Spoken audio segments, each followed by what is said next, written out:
kao što možete da vidite, ovde kuvam hranu za pse.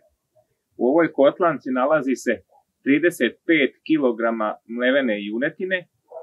Sipao sam naravno vodu u kojoj ta junetina kuva.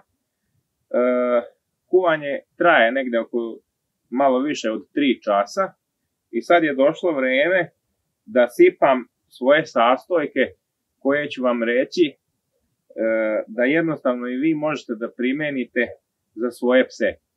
Igrom slučaja jednom kada sam imao štence, iz nekog nepoznatog razloga, štenci su bili jako mršavi.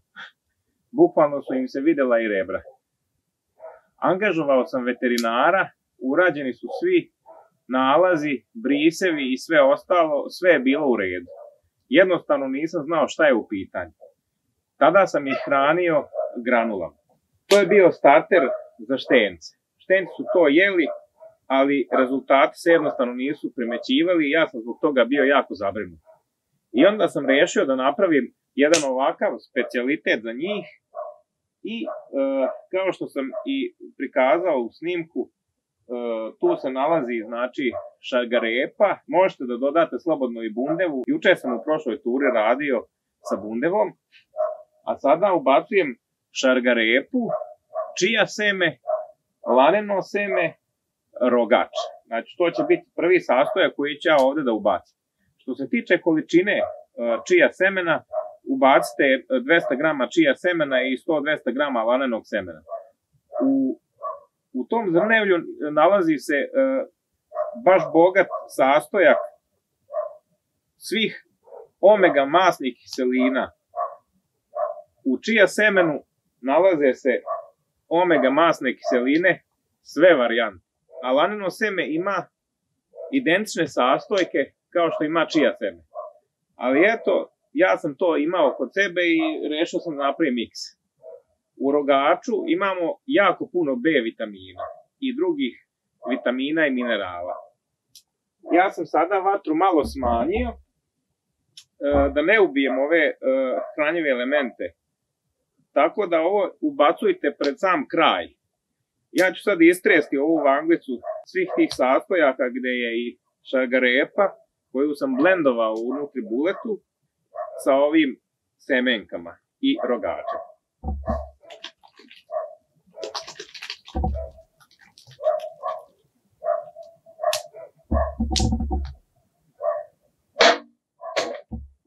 To ćemo sad malo promešati.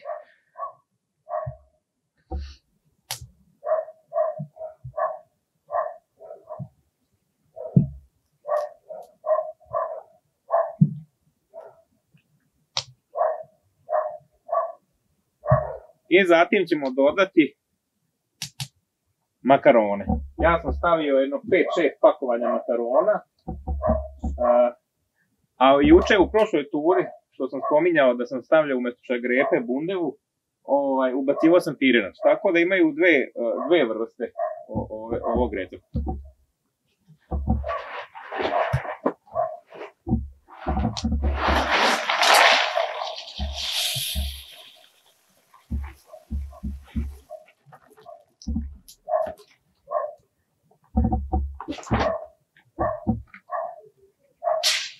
Opet ćemo mešati.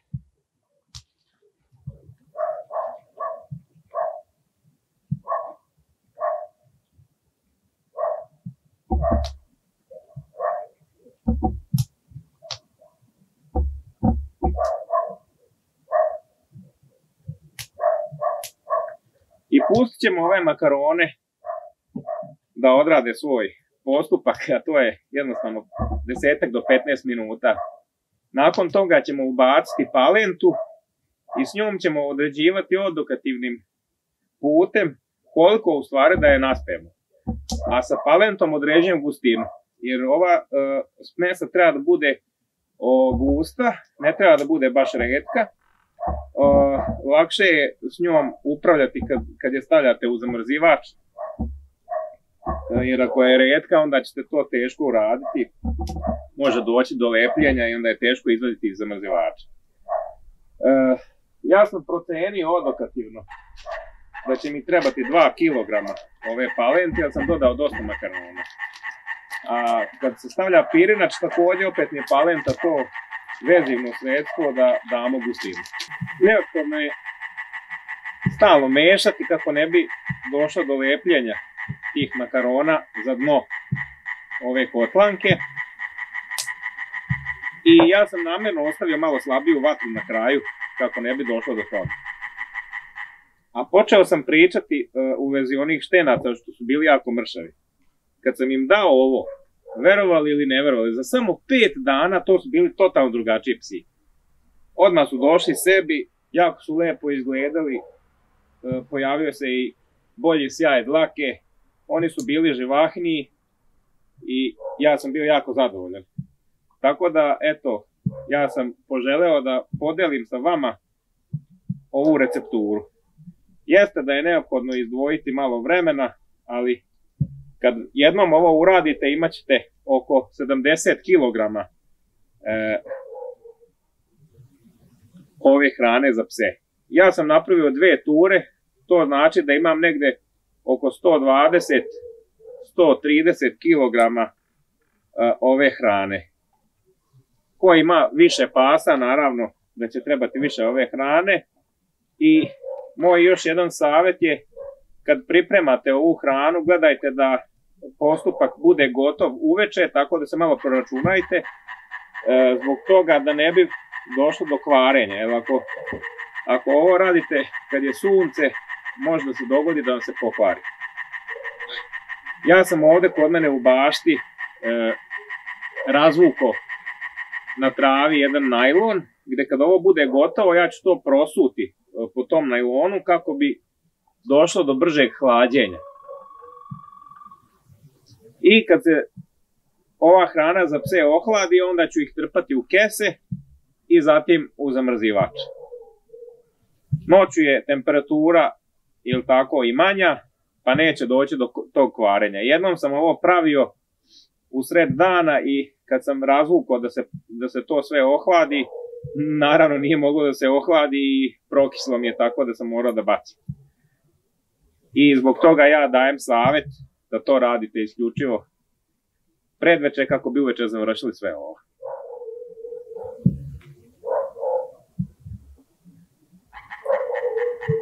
Možete da kuvate bilo koje drugo meso. Eto, ja sam sad imao junetinu, čistu junetinu bez iznutrica. Tako da će to biti baš prava poslastica za moje pse. Inače, ja sam odgajivač Dobermana. Moj odgajivač se zove Dimitri Elegante. Ostavit će malo da vriji. Ja ću vam dati i više vrsta recepata, a recepti se menjaju po tome što se ubacuju drugačiji sastojci sa mesom. Znači, to može da bude bundeva, šargarepa, kopriva, spanać, može da budu sojine ljuspice, ovsene pahuljice, može da bude i malo pšenice, zob ili tako nešto, palenta, možda bude griz. Obavezno bi, bilo koji da je recept u pitanju, tu bi ubacio čija seme i laneno seme, zato što je bogato omega masnim kiselinama.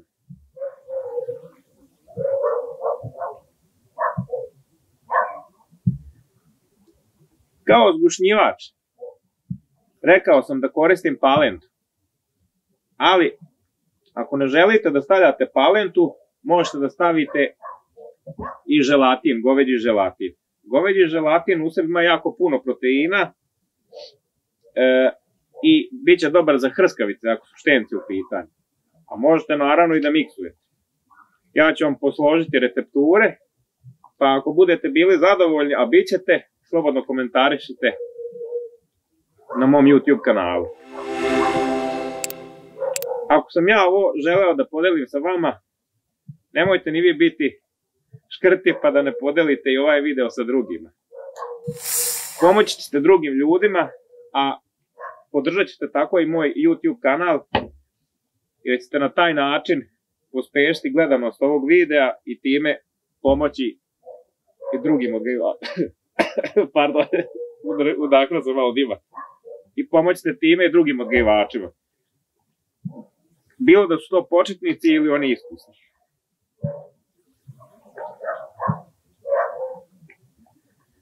Po meni je domaća hrana mnogo bolja od granula.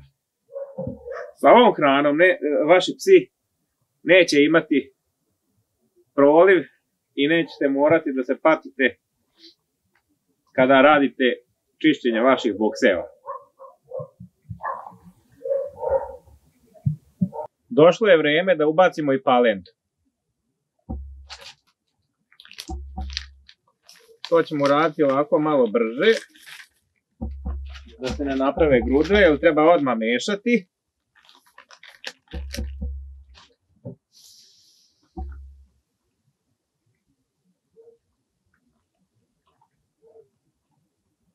Površinski sloj treba odmah razbiti da se ne naprave grudve i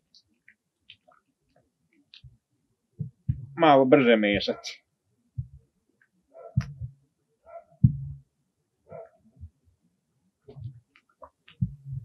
Polako krčka, neće zagoreti.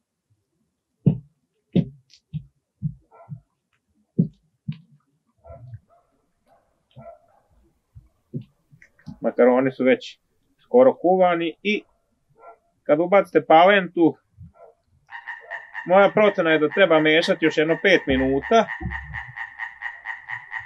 I ako imate nekog pomoćnika, jedan s jedne strane, drugi s druge, prereste kotlanku, sve saspete na najlon i pustite da se ohladi. Ako ste sami kao što sam ja sad, onda spremite malo vode, kao što sam evo i ja spremio. I tu vodu ću pljusnuti ovdje u vatru da se ugasi, kako bi sprečio da nastavi proces zagorevanja. Kad se dovoljno bude ohladilo, onda ću sam to polako sa onim zidarskim posudama da izbacam na najlon. Nastavljam mešanje. Evo već polako se zgušnjava. To je to. Kada ponudite psu granule u jednoj činiji, a u drugoj ovo, on će sigurno prvo jesti ovo. To znači da je bolje. Ta bundeva, kopriva, spanać, šagarepa, tu ima sve ono što je potrebno što se tiče tih vitamina i minerala, a uvek možete dodati ovdje neki suplement kad bude već poluhladno, neki mineral ili bilo šta drugo. Ako se bavite zdravom ishranom, pa često koristite sokovnik i kad cedite recimo voće ili povrće, nemojte bacati onu pulpu što nam ostane. To može ostajati od jabuke, od cvekle, od kruške, od bilo čega. Tu pulpu zamrznite i posle jednostavno ubacite ovdje i to će biti pun pogoda. Lajkujte ovaj video, nemojte na Facebooku, jer kad se lajkuje na Facebooku, onda ovaj video ne bude baš toliko gledan. Dok kad lajkujete, komentarišete na YouTube, onda taj video bude više gledaniji i na taj način ćete pomoći da ovaj video dospe i do onih kojima je ovo potrebno i koji jednostavno žele da probaju ovaj recept. Subscribeujte naš kanal ako već niste, da dobijate obaveštenja kada budem pravio neke nove video snimke.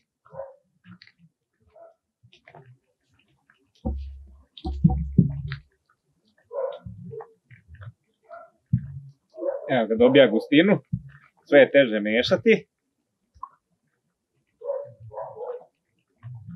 To je to.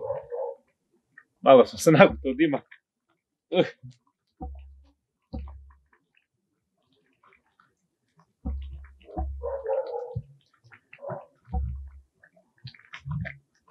Ovo jako dobro izgleda, ovo bi ja mogu jesti, bez problema.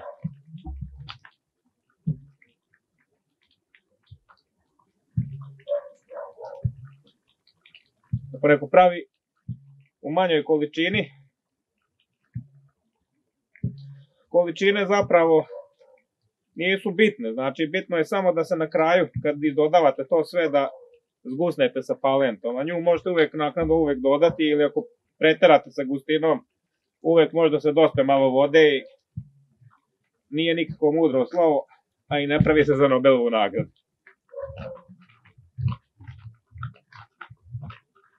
Od ovoga će spas sigurno dobiti na snazi, bit će krupniji, ima dosta kalorija i naravno proteina, što je neophodno za njihov rast i razvoj. Koliko psa trenirate, mnogo bolje će mu se sve ovo usvojiti.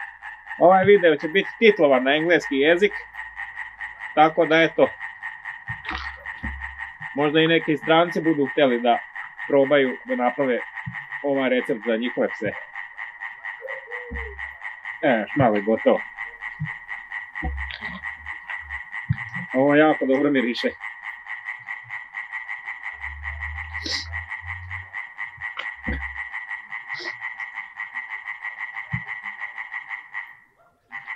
Da, vi možete da ubacite tu možda i šaku, recimo matičnjaka, šaku nane, šaku ruzmarina.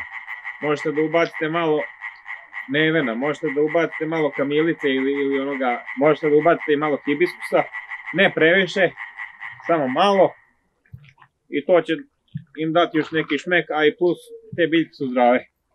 Da budete posluživali o vašem psu, možete da mu ukapate malo propolisa.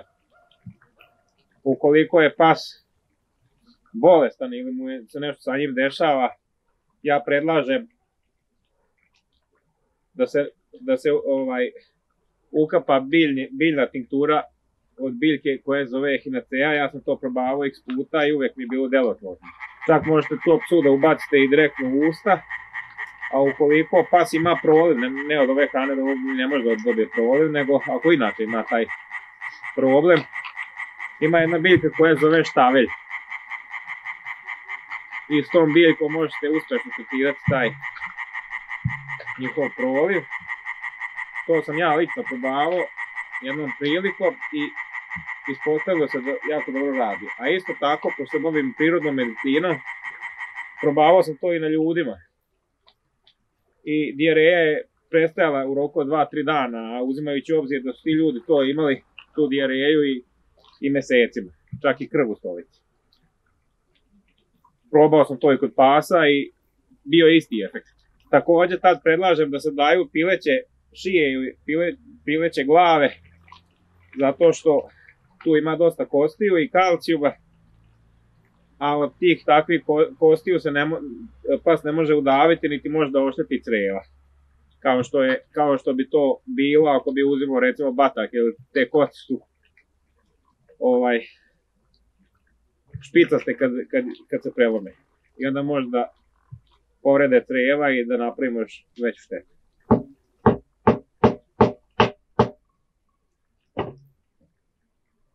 Sad ćemo uzeti vodu i gasimo vatru.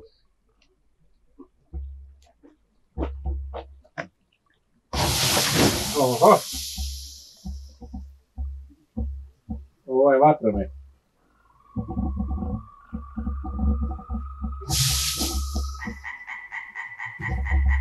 Eto.